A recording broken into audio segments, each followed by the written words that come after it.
Ever wonder what happens to your trash when it leaves the curb? In this video, you'll get an inside look at Rhode Island's central landfill.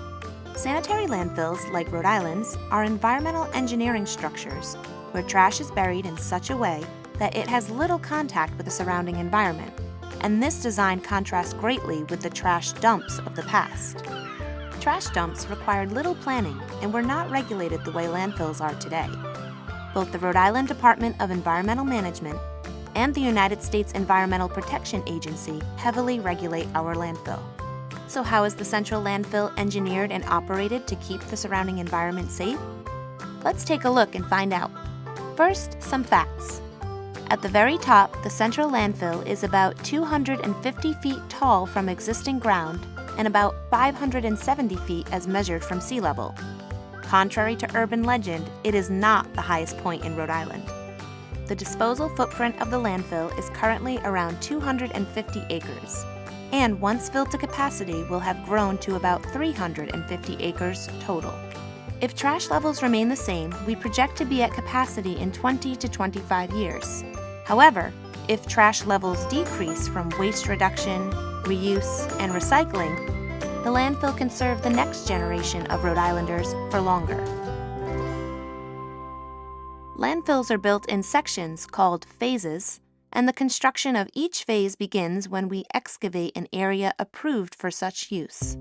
The highest recorded groundwater level below this area must be determined, and a distance of at least 5 feet must remain between this level and the bottom of the landfill. Groundwater protection is essential. Before any trash can be deposited, a landfill must also be lined. Layers of clay, sand, stone, and thick plastic are constructed to separate the trash from the environment below. Sandwiched within the layers are perforated pipes designed to capture and remove any water that manages to flow through the trash, so it can be removed and treated appropriately. This dirty water is called leachate. Once the protective liners and leachate pipes are in place, one day's trash can be deposited in a small area which we call a cell. Trucks from across Rhode Island, and only from Rhode Island, bring trash to us each day. They are weighed on their way in and out so we can determine the amount of trash going to the landfill and the fee. Rhode Island's cities, towns, and commercial entities are charged to dispose of trash, but we do not charge them for their recycling. After being weighed, trash trucks are directed to tip out their contents into the day's cell. Trash is inspected for prohibited items, and once it is deemed safe, a large compactor will run over the trash, crushing it and ensuring we are getting the most trash into the smallest space possible. Surrounding this active area where trucks are tipping trash, portable litter fences are set up to maximize the amount of litter they can catch before it escapes the working area. Empty plastic bags and film are frequent culprits.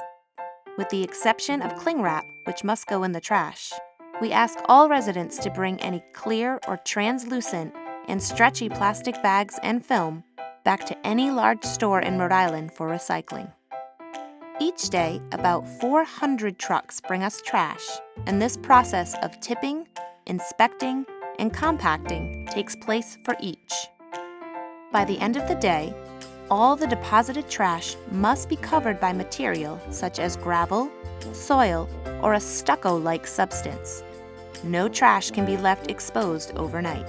Day after day, this process repeats. Once all of the cells in the open phase of the landfill are full, the phase needs to be covered more permanently in a process called capping. Much like the layering system that lined the landfill underneath, a similar layering system must cover it. Soil and plastic are used once again, and in addition, compost tops off the cap. Grass is then planted to prevent erosion.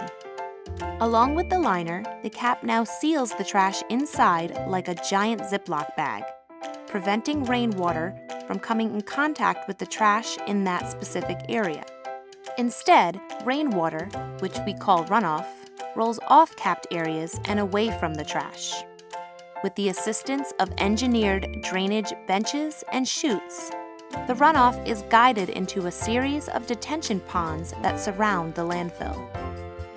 runoff can carry sediment along with it. So the ponds are designed in such a way that as it moves through each one, the sediment can settle and we can periodically dredge the bottom to remove it. Let's look again at a capped phase of the central landfill.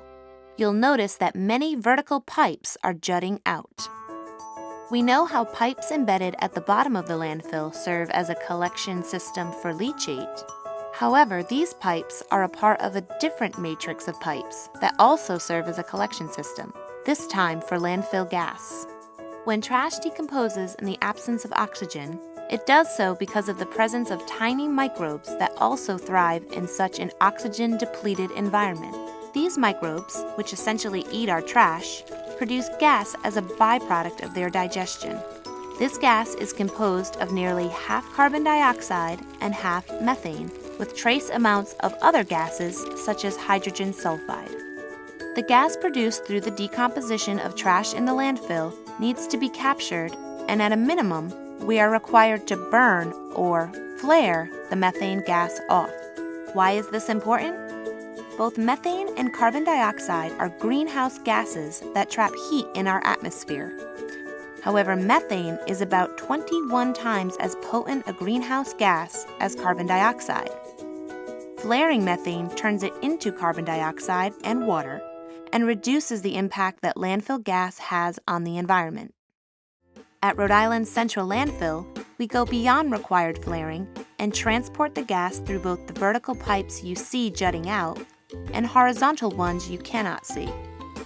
Through this system, gas is sent to an energy plant that uses the gas as fuel to make electricity. This energy plant, operated by Broad Rock Renewable Energy, annually generates the equivalent of what it takes to power about 28,000 Rhode Island homes. And this electricity is put onto Rhode Island's energy grid. In addition to all the physical structures we must design, build, operate, and maintain, we must also rigorously test the surrounding air, soil, and water to ensure we remain in compliance with environmental regulation. In some ways, we go beyond regulation to protect and enhance the surrounding environment. One example of this is our Wildlife at Work certification, awarded to us by the Wildlife Habitat Council for enhancement of habitat on our property. So there you have it. Much planning, design, engineering, and skillful operation goes into running Rhode Island's central landfill each day in order to properly manage your trash while also keeping the surrounding environment safe. To find out more about the Rhode Island Resource Recovery Corporation, please visit us at www.rirrc.org.